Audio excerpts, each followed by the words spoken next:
I'm putting together this camper topper. I did that side already. Kind of. I still need to silicone or caulk it in more. But I put painter's tape here, and I'm doing this a little bit different. I'm using butyl tape. It's a peel and stick, but I want to make sure the holes are through first. I'm going to cut the screw holes through and then put a screwdriver through to ream it out. And what it's going to do is put the screw through. It's going to tighten up into here and make a nice watertight seal. So we got two panels on. You can see here, this one is on. They're not tightened all the way, and we got that side on. We're gonna do the last two next, but after the second one, what I realized using the butyl tape is make sure you get enough of a hole that the tape doesn't gum up around the screw so it's able to lock tight enough onto the other side. Once we were able to do that and have a clean screw to bite through, it really locked in nicely. Last thing we're gonna do is seal this up for UV protectant with caulking. I'm not really worried about water getting in. It's really tight going through there. So if you watched the unboxing video, this is what I was missing. I mentioned I was missing a few parts, nothing major, only minor things. Some weather stripping, the sealant that goes on the inside and between the topper and sleeping section, some bolts, and I've already put these on. The push button for the latch inside that opens the door or the window or the hatch from inside. Now, it wasn't a big deal. Like I said, small, minor things, and they got it here quickly in 2 weeks. By the way, I'll post a link to that unboxing video, and if you're liking this content, please like and subscribe and follow along so you can see the rest of the build process. Let's get back to this. Okay, this front left area was pretty easy to do on the driver's side. Even though the kitchen accessory is there, it takes up almost the whole side.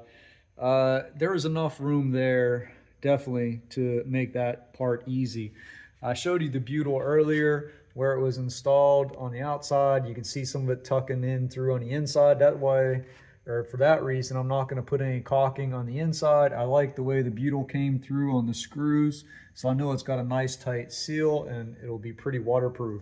I did caulk the outside to make it even more waterproof and UV protectant. This side was fairly easy, both the front and the rear. This side is where you need to save your patience for. I'm going to try to zoom in on the screws. Yeah, there you go. It's even hard to see the screws back there. But yeah, that was a job. Had to open this back door above the tailgate window door, because the kitchen accessory goes back so far. Yeah, save your patience for the end because that's going to be a job to get that in. It's just so tight, you can hardly get a hand in there. Long tools make it easier with the Allen keys to get that in, but that was a job to get that one done. So I'm outside here now showing you what it looks like.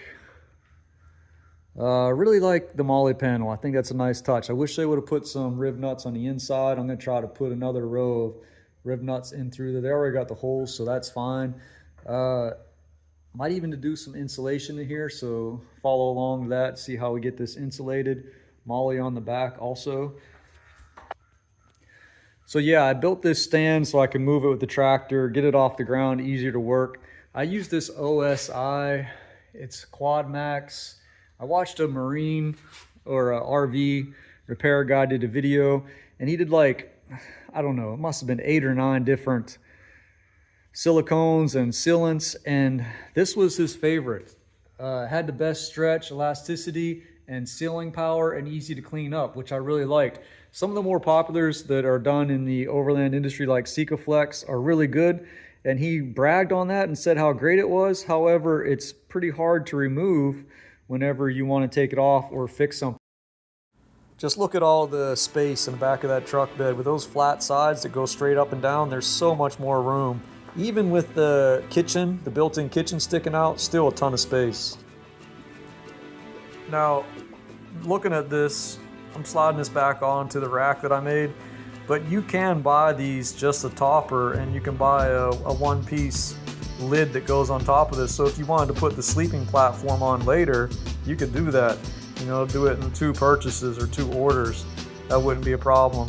Another nice thing is if you buy and use my code Tractor to Trail, you will get a discount or you'll get some free accessories. And when I had the side door open, I thought it would really be nice to have a light, so when you open it there would be a light right there. on the Molly, and that is one of the free accessories that come. So take advantage of that. Again, that's Tractor to Trail, and I'll put a link. You can check out the first video, the unboxing video has more information about that, but I'll put that in the description and I'll pin it in the comment section as well.